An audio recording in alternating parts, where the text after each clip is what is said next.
The year 1764 was a key moment in the story of British control over India.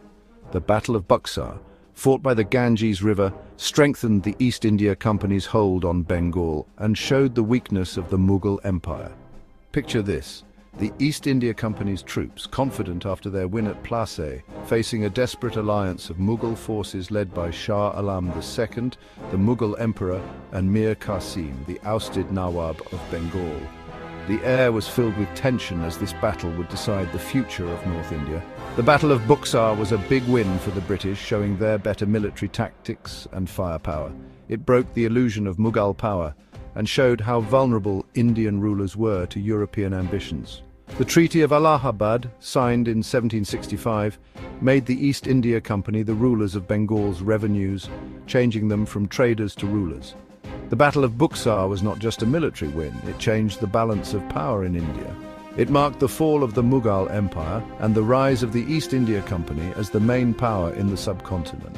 Buxar is a clear example of how military victories can change the political landscape. It shows how a divided India was vulnerable to outside forces and the consequences of holding on to past glories.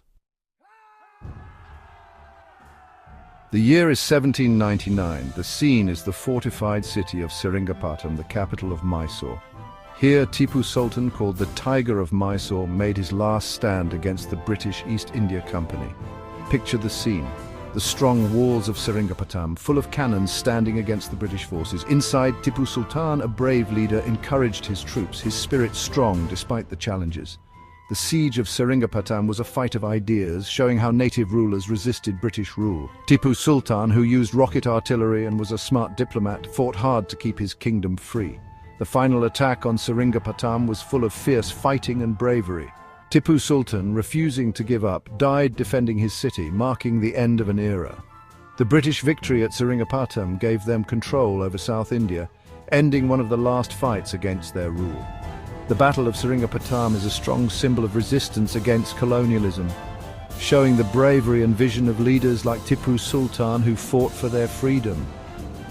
It reminds us that the path to freedom is often made by the sacrifices of those who challenge powerful empires. The year is 1803, during the Second Anglo-Maratha War. On the plains of Assaye in the Deccan Plateau, a young British general named Arthur Wellesley, who would later be called the Duke of Wellington, faced a strong Maratha army led by Daulat Rao Shinde and Raghuji Bhonsle. Picture this: Wellesley's British and sepoy troops in neat lines facing the fast Maratha cavalry with their colourful banners ready